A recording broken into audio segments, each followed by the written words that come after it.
Hey, hi, welcome to my presentation. My name is André Müller. I'm from Germany originally, and I live in Switzerland now. In my normal life, when I don't present anything on Klingon, I'm a linguist. I'm a PhD student, and I teach. No, I do research on languages in Myanmar, but I also teach Klingon sometimes. And today I want to present to you this little crash course on Klingon.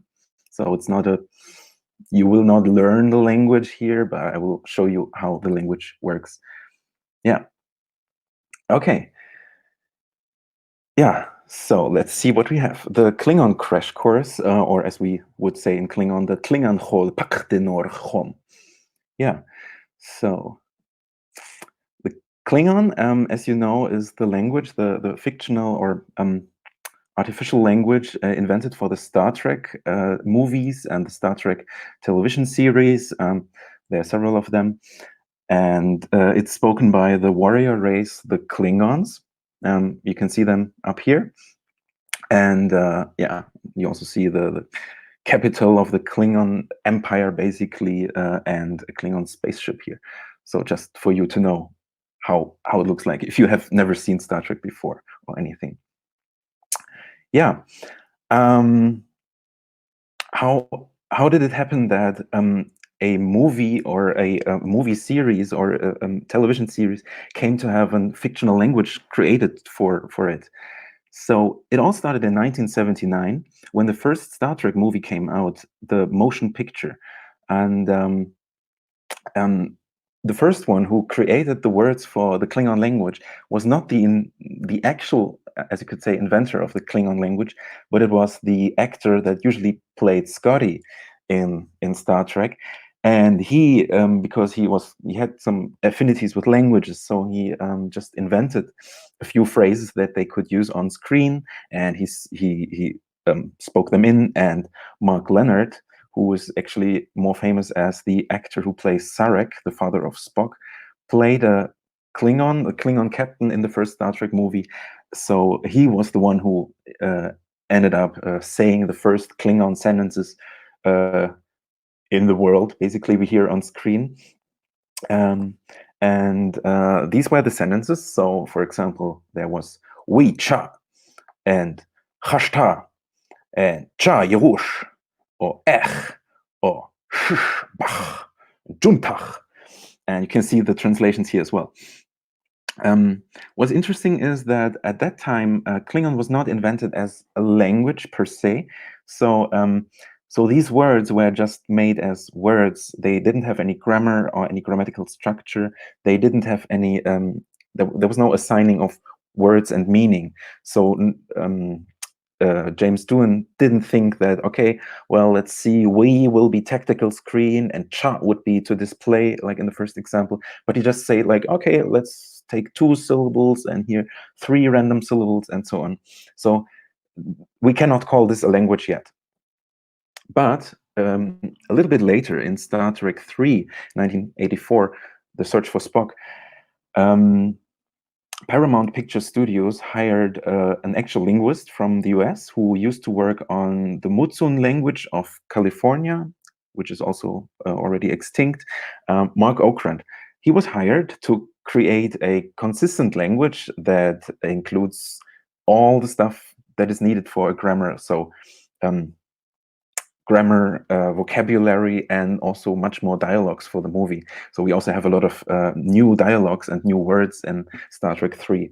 And he built it up on what James Doohan has created before. So he used the old sentences and words and said, okay, we had we and we had cha in the first sentence. Let's say we means, what was it, tactical screen, and cha means the verb for to display or to show or something. Yeah.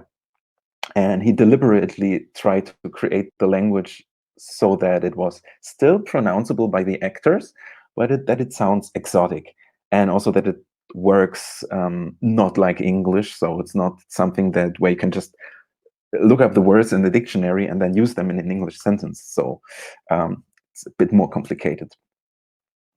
Fast forward to Star Trek VI, The Undiscovered Country, in 1991, where he created more dialogues and more, yeah, he fleshed out the language more. And we even have a small dialogue, partly in Klingon, but so there's a dinner scene where Chancellor Gorkon, not on the picture, says something like, "You have not experienced Shakespeare until you have read him in the original Klingon," whereupon his colleague General Chang says, "tlh'pa, tlh'be," which of course means to be or not to be.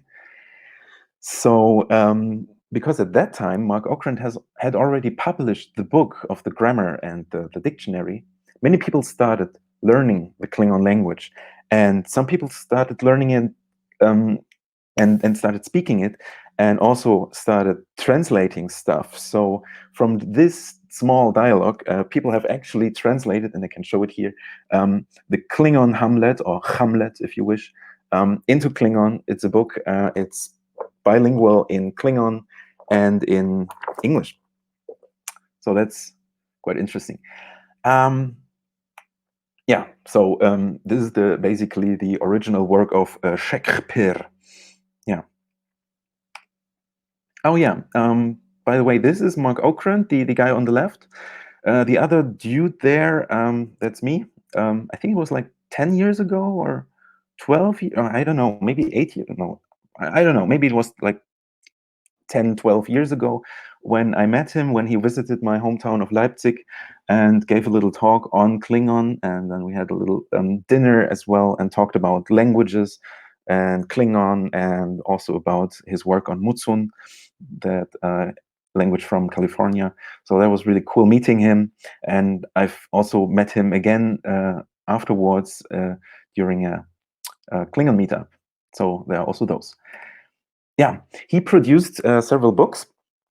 So, for example, the Klingon dictionary. It's called Klingon Dictionary, but it's actually not only a dictionary. It's a grammar book as well. So it contains the pronunciation. So everything is explained there, how to pronounce the stuff, and the grammar. So it's not a book for learning. It's not a textbook. So it's not divided into lessons, but it starts with pronunciation, and then with the nouns. How do noun suffixes work, and then verbs, and then interjections, and so on.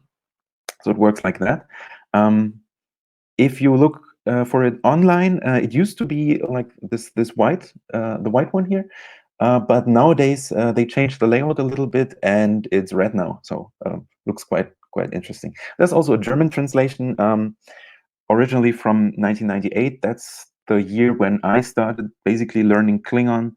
I started just browsing through it and tried to understand the language, but at that time I was not a linguist yet. I only knew German and a bit of English, so Klingon was very foreign for me, and I didn't really understand how the language worked. It was much later, I think in like 2003 or something, when I thought like, no, I really have to restart learning Klingon again.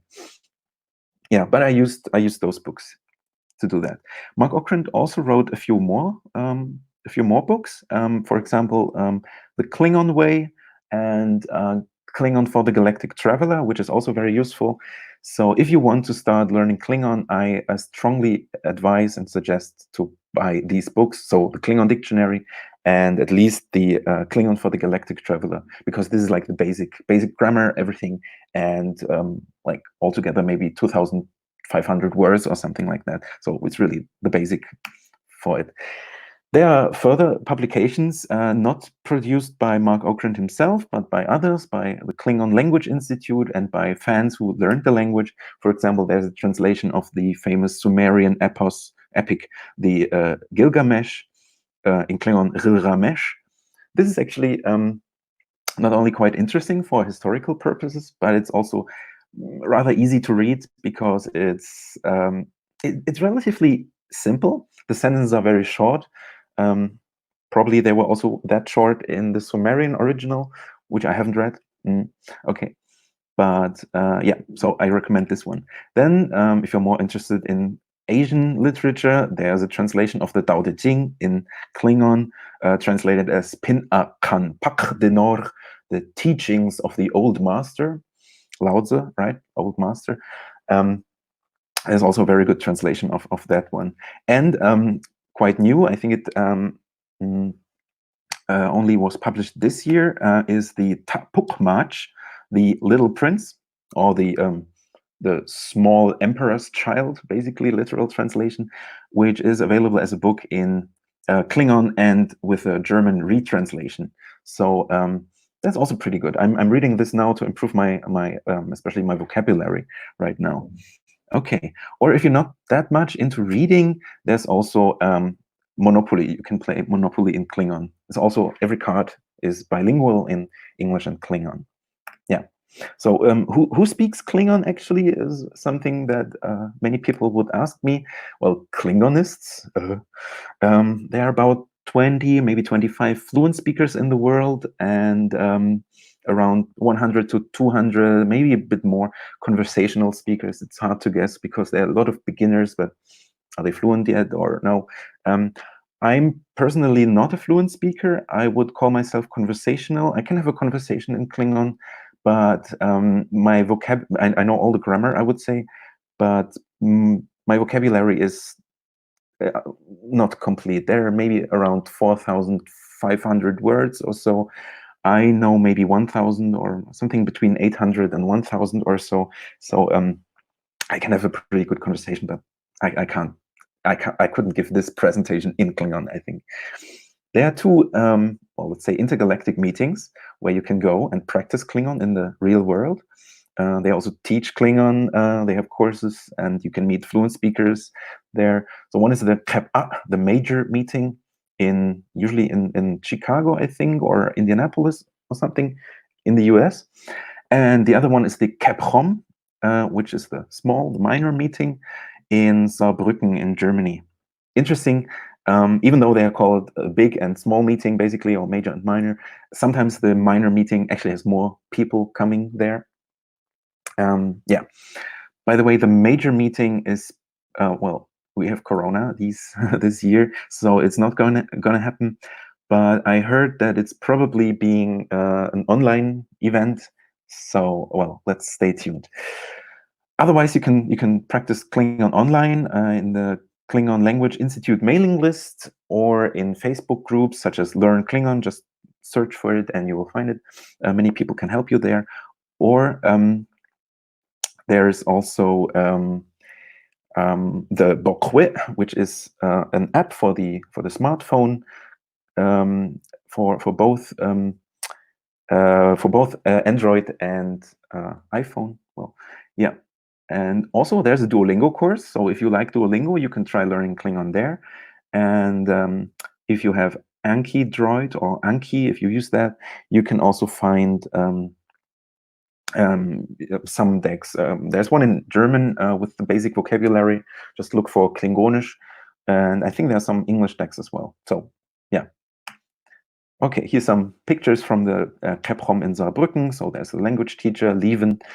He teaches the language, or you can have conversations with fluent speakers there. In Chicago, at the qep'a, it's similar. I've never been there, but I think it's similar. Yeah.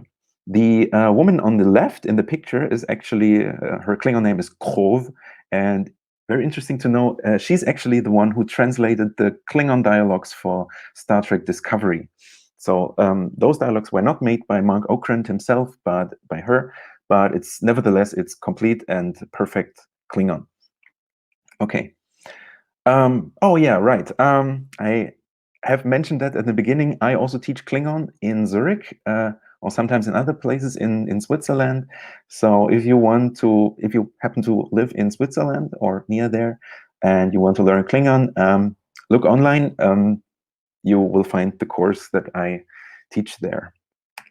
Yeah. Now we start with the language, right? Okay, we want to know how it's written, how it sounds, everything. Okay. So first, the writing system. Sometimes Klingons use the so-called Picard. Well, I should show it like this. The Picard system, which looks like this. You can see it sometimes on screen. but Klingon is more written with the Latin alphabet, with these seemingly random capital and non-capital letters. And these actually have a purpose, so not only to make the language seem exotic or something, but it's actually to show the actors originally that this sound is not pronounced like in English. So I will show you the pronunciation. You can see it here on screen. And I'll just slowly go through all the letters and pronounce them. You can see them in IPA as well. And yeah, later you can watch it again or stop or hear again. So I will pronounce each letter with just simply an A afterwards, even though the letter names have different names. So there's A, Ba, Cha, Da, E, Ra, Cha, E. So I, that's not E, it's I. Ja, La, Ma, Na, Nga, O, Pa, Ka, Kha. So you really have to pay attention to this distinction, the small q and the capital Q. One is Kha and one is Kha. Yeah. Ra, Sha, Ta, Kla. Kla is quite interesting. You have that in some Caucasian languages. So it's really Kla. Okay. U, Va, Wa, Ya, and the glottal stop, A. Some letters that I didn't mention right now was the D, the capital D. It's not pronounced as in English or German, so it's not da, it's da. You have to curl the tongue back a little bit. It's a retroflex sound, just like the capital S. It's neither S nor esh. It's sh with the tongue curled back, just like the Mandarin Chinese sh sound. It's not like shui, it's shui. Okay. So that's the pronunciation. It usually takes quite a bit to teach the actual pronunciation in course. So let's just go on. This is not the course, it's just the presentation about how Klingon works. Some important grammar facts before I show you how verbs and nouns work. We have something, we have three important things that you have to remember. One is the word order in Klingon is OVS. OVS means it's object, verb, subject. So the first thing that appears in the sentence after maybe some adverbs is the object, and the subject is at the end. So it's like the inverse word order of English. So you would say something like, chocolate eats the man. That works in German, but in English it's weird. Okay, what else? Adjectives are verbs. This is something that you might know from certain Asian languages, like basically Chinese and Thai have it like that as well. So there's no word for good, for example, but there's a word for to be good in Klingon, krak. And also interesting to know, if you use a verb as an adjective, as to modify a noun, you would place it behind the noun. And the third thing I want to tell you, the verb to be, the copula, is not.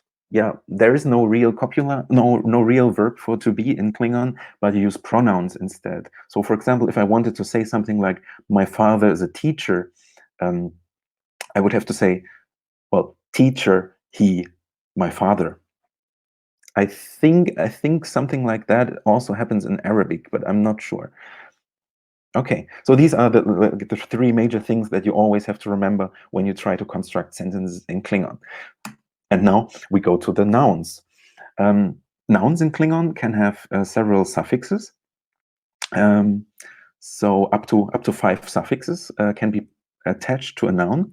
And I will just show you them quickly. So for example, nouns, they can be like rash is a table, vero is a cat, juch would be a home or a house, shosh, the mother, ho, a tooth. And the suffixes, they do not appear in random order. They appear in a certain order of slots. So you cannot mix them. You always have to keep the order of them. Okay, so the first slot is filled with 3 suffixes. One of them is chom, which means small. So if you say rash chom would be a small table. A would be big. You remember qep'a, the big, major, more important meeting. And there's also oi, which can be attached to kinship terms. So shoshoy would be mom or mommy or something like that. Right. After that, you would have another slot with 3 other suffixes marking plural. So you have pu for plural persons. So shoshpu would be mothers. If you want to say teeth, you would have to use a different one. So it's like kind of like a gender system, a natural gender system. So du would be used on ho du would be teeth. And for everything else, so for things and concepts or for animals, you would use may. So vigro may, cats, juch may, houses or homes, like that. Yeah. The third slot is quite rare. There is kok, which means so-called. So if you say juch kok, it's a so-called home, but it's not an actual home. Na, you could say jup na would be a real, true, definitely a friend. And there's hey, which is like a jup hey is like maybe a friend. I'm not sure. It's you are uncertain about that. Slot 4 has possessive suffixes. So you have which, lig, and daj for my, your, and his and her. And there's also a distinction in Klingon. If you want to speak about an object that you possess, for example, you want to say my home or my cat, you would use which. So vigro which would be my cat.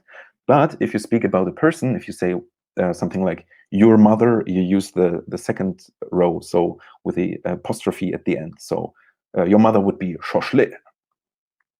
For example, the famous sentence "Chab shoshle khuch" means your mother has a smooth forehead. That's an insult. Okay, yeah, these are for the plural. And also in the same slot, we find the suffixes for this and that, vam and vet. Cho vam would be this tooth. And at the end, there are the suffixes for the, yeah, you could call them cases actually. Yeah, they are cases. So one of the cases is dak. Juch dak would be in the house or at home or something like that. Rash dak on the table. There's vad, which is like for someone, so it acts like a kind of dative or benefactive. If you want to say like I bought something for my mother, you would say blah blah blah, and then shosh with vad. Yeah, and then there's vo, which is kind of an ablative in the literal sense, so it means away from something or off the table. If I say, oh, my pen fell off the table, would be rashvo. Yeah, and then there's the causal case marked with mo. So if you say I can't come to work because of my tooth, would be ho mo or ho which mo. And the last thing, which I will not explain in detail, is the topic marker. You just sometimes need it. It's a little bit like the Japanese wa, but not always. Sorry. Yeah. And to give you an example of a word, you can stack all these suffixes together and have something like rash me kok vet dak, which would mean on those so-called great tables, right? You have rash, the table, and then all the suffixes. So if you want to stop the video later, if you want to watch it again, you can look what is what in here, and you can replace stuff and play a little bit with the language. So it's really an agglutinative language, just like the Lego system. Okay, now to verbs. As in many languages, verbs are much more complicated. Also in Klingon, if you have a verb, you usually have a prefix before the verb, and then you also have suffixes in a certain order, 1 to 9. So there are 9 suffix slots for verbs and 1 prefix slot. We start with the prefixes. So usually what's difficult in many languages, if you learn like Indo-European languages, is conjugation. So you have to say I play, you play, I see you, and so on. In Klingon, you do that with a prefix. A little bit like in, I think, Swahili and other Bantu languages. where you attach something at the beginning to express what you do. So if I want to say something like I sleep, the verb for to sleep is krong. And if you want to say I sleep, you look into this table, and there is something in green. Yeah, the green ones here are the subjects, and the orange one on the top are the object. The object marking. So if I want to say I sleep, that's an intransitive verb. So it's just I do something. So you would use this one, je. So to say I sleep, you just say je krong. If I want to say I see you, I would have to look here. I, you. So it would be kaler. Or if I want to say I drink water, water is big. And you remember it comes at the beginning of the sentence. Big vitlut. I drink it. Just like that. There's a different set for imperatives as well, if you give commands, which is very common in Klingon. Yeah. And then now to the suffixes. I will not read out all of them, but you can have a look how they work. Yeah, different suffixes have different functions and come in different orders, but you have to keep the order, so you cannot switch them around, except for the ones marked with R at the lower right part of the screen. Those are the so-called rovers. They do not have an assigned slot. They just come wherever they need to, and they modify what comes before them. So, for example, if they come after the suffix for lach, which means to be able to do something, then it means cannot. But if they come before that, then it means something like I am able to not do something. So they change the meaning depending on where they occur. So it's mostly negation and the word for very, yeah. So how does it look like if I form a sentence? Not with all of them, but with a few. So we remember that's the cat. Which, my cat. And uch is the verb that means to hold or to grasp, something like that. So da, if you look back at the table, da means you do something to it.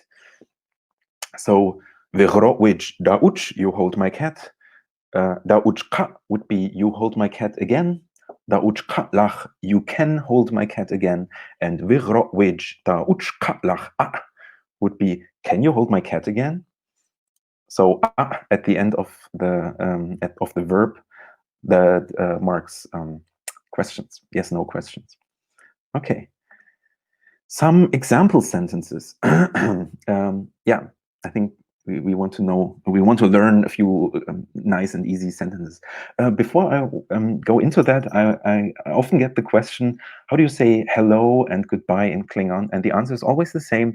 There is no word for hello. There's no word for goodbye in Klingon. No matter where you read that nuknech means hello, it does not. Klingons do not greet each other. They don't come, oh, hello, how are you? No, they would just start the conversation right away. They come up to you and say, hey, you owe me money, or something like that. So just start the conversation. Start, hey, I have a question, or something like that. What is sometimes said to be something like hello or a greeting, the word nuknech, actually literally means what do you want? So if someone comes to you and you speak Klingon, you can ask him, hey, what do you want? And there's also sometimes that people think that qep'a means goodbye, because you sometimes hear it in the show when people like meet and then they go away again, they say qep'a. But no, it does not mean bye, it means success. So Klingons wishing each other success before they go on a mission. But only use that if there's really reason to say success, to wish someone success. Okay, some other sentences. What do we have? This is useful to say. Literally what it is, and then name your topic marker. What is your name? And then you can answer, for example, or in my case, André. My name is Worf or André. Another sentence, very useful. Klingon hol dajat. Do you speak the Klingon language? Or if you translate it literally like a Klingon language, do you speak it? Do you speak Klingon? And then, depending on if you speak it or not yet, you can say Klingon hol vijat lach. I speak Klingon, or Klingon hol vijat lach be. Right. If you put this be before the lach and say Klingon hol vijat be lach, it means something like, yes, I'm able to not speak Klingon if you want. Right. I cannot speak Klingon. Okay. Yeah, some longer sentences, something like Bortash bir jablu de rech. Revenge is a dish best served cold. Famous Klingon proverb. Also, today is a good day to die. And of course, if you have a crush or so, you can send them a message, something like do you want to watch Star Trek with me? And then the possible answers Robert, or Chuck. And of course, there's only one possible answer, and that's Khija. Yeah. Some more cool stuff in Klingon before we go to the questions. There are only 4 basic color terms. So basic color terms means it's a color that's not derived from an object. So orange in English is not a basic color term because it's derived from the fruit. And yeah, I think in English there are like 7 or 8 basic color terms. You can try to count them. And in Klingon there are only 4, namely dok, which describes orange, red, brown, everything that's basically a warm color. And there's also shud, which is the word for cold colors, so green, but also yellow and blue, light blue, dark blue. And maybe you notice that in this little circle, there's something missing on the right side, purple, violet. Is there no word for that in Klingon? That's right, there's no word for that because Klingons cannot see purple. Just like we cannot see ultraviolet or infrared, they cannot see purple. And there's the word chish and the word qij, which mean white and black respectively. That's quite interesting. Something that I also find interesting is the direction. So of course there are Klingon words for right and left, but there are no Klingon words for at least north, west, and south. But there's a word for east. So the Klingon compass would have actually 3 directions, like that. Well, like in the screen. Chan would be the east, Ev would be north west, and Ting would be southwest, right? So if you want to translate something, if you want to say something like, yeah, I live in, I don't know, Western Germany, then, well, you can combine them and I think say something like Ev Ting, but it's probably better to just decide, do you live in the northwest or the northeast? No, northwest or southwest. Something like that. So that's pretty cool. And if you want to see Klingon on screen, you can do that. So Star Trek has a little bit of Klingon that you can see. Sometimes it means nothing, sometimes it does mean something. Especially in Discovery, you can read a lot of Klingon there. And you can also hear it, spoken Klingon. And what's interesting is when you have, if you have Netflix, try to switch the subtitles to Klingon, because the entire series of Discovery, at least the first 2 seasons, I think, are available with Klingon subtitles. So you can try to practice, stop, and try to understand what they say. Yeah, that's basically it. And now what's left to me is to say tu koi tachmo shatloku edge dach, or in English, thank you very much for listening to me, and now it's time for questions. Okay, so questions. What motivates you to study such a language? Why are you investing your time in it?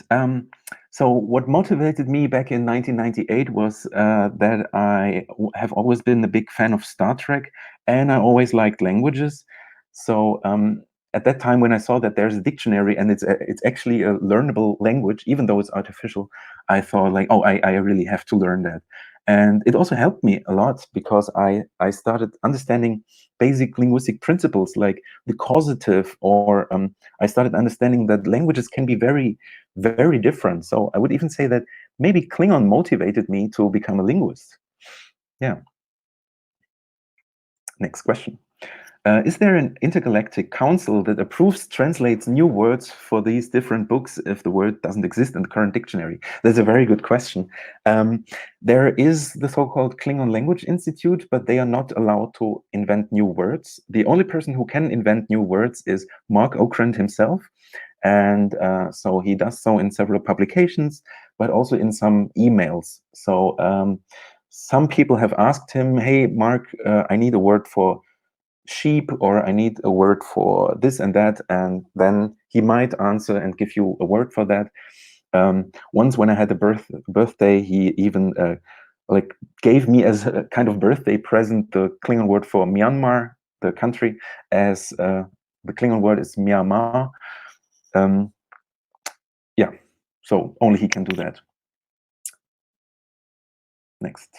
Are you going to make online courses? Yeah, it's a good question, and I have thought about that. There are actually very, very good online courses already. If you look on YouTube by Lieven Litar, who's another Klingon teacher in Germany, and he has a lot of videos in German and also in English online.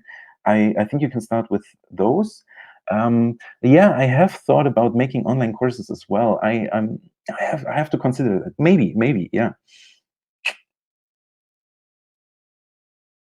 Is it based on an existing language, or is it truly constructed? Well, yes. Yes and no. It's not based on like one language that exists. So, like, Sindarin and Quenya, the two Elvish languages, they are respectively based on, I think it was like Welsh and Finnish or something like that, loosely based on them. Klingon, no. Klingon is based on Marc Okrand's life. Some people have said, because there are so many jokes in the language, so many puns. For example, the word for cold is bir. First, I thought like bir because you do bir when you're cold, but no, it's actually because beer has to be cold, right? And yeah, a lot of other puns that I don't really remember right now. Oh yeah, one good thing is the neighbor. The word for neighbor in Klingon is Jill, because Marc Okrand used to have a neighbor called Jill. But the grammar is not based on one language in particular. It's almost everything you find in Klingon, you can also find in some languages here and there in Asia and Africa and South America, North America or something. But it's not, you can't even if you look for a long time, you cannot find one language where you say, oh, that one is almost like Klingon. Yeah. Do Klingons really consider cats as inanimate objects? Not as inanimate objects, they are animate, but Klingon grammar doesn't distinguish between animate and inanimate, but actually between beings capable of speech and beings who are not capable of speech. So a cat is not really capable of speech, but beings capable of speech can include humans, Klingons, of course, also androids if they are like more or less sentient beings, but not, for example, a computer. Even though you have maybe Siri, or your computer can talk to you, it's not a thinking being. Also, energy clouds or something you have in Star Trek, they are not really, maybe they're life forms, yeah, but yeah. So I usually call them persons. What is the origin of this insult? Your mother has a smooth forehead. Did it exist before Klingons met humans or Vulcans, or did it appear after Klingons started to explore space? I do not know about the etymological origin of this idiom, but it's because, Klingons, at least in the big part of the show, have these ridgy foreheads that I've also shown you at the beginning. And to say to someone that someone has a smooth forehead, or your mother has a smooth forehead, means that you are not a full-blooded Klingon, but something like your mother is probably a Romulan, something like that. So that's a very bad insult. Before the Klingons met the Vulcans and the humans, they had already contact with a race called the I think Hurk or something. But I don't really know about the story about those. But yeah, something like that. So hey is hello in Klingon? No. Oh yeah. Okay, you noticed I said that you go somewhere and you say hey you owe me money. No, you would just go somewhere and say you owe me money.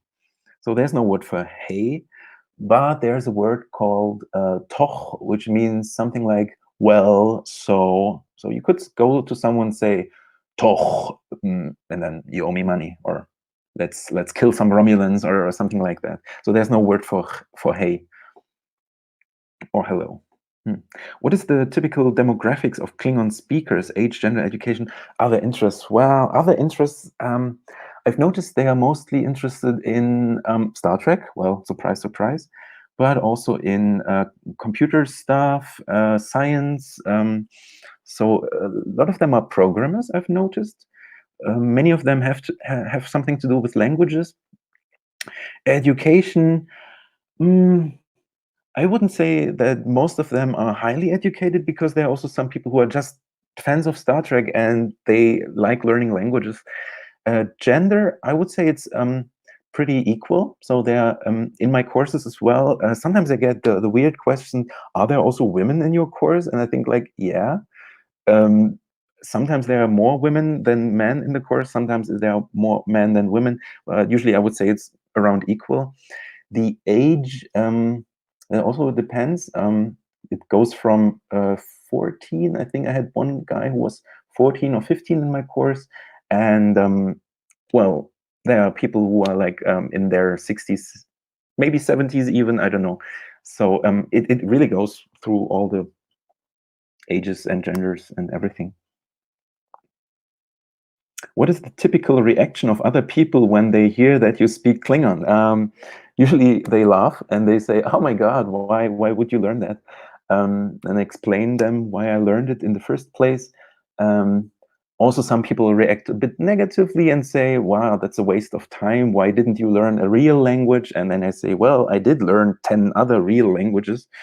Um, so yeah, I explain them that for me it's a hobby. It's not something that I really take serious in the sense of that this is the content of my life, but it's a big hobby. I love it, and most people do understand it after that. Are most speakers of the language serious Star Trek fans? I would say most people, yeah, at least 80%. But I have actually met people in my course and also online who have only seen a few episodes of Star Trek, or have only seen one of the series, and who don't like Star Trek that much, but they love Klingon. Because some people are just fans of invented languages. And I had one guy in my class who is a lecturer of mathematics, and he said when I asked him like, do you like Star Trek? He's like, yeah, a bit, but I like structure. Yeah, I guess that's all. Time's up. Yeah, I guess that was it. Thank you very much. Bye.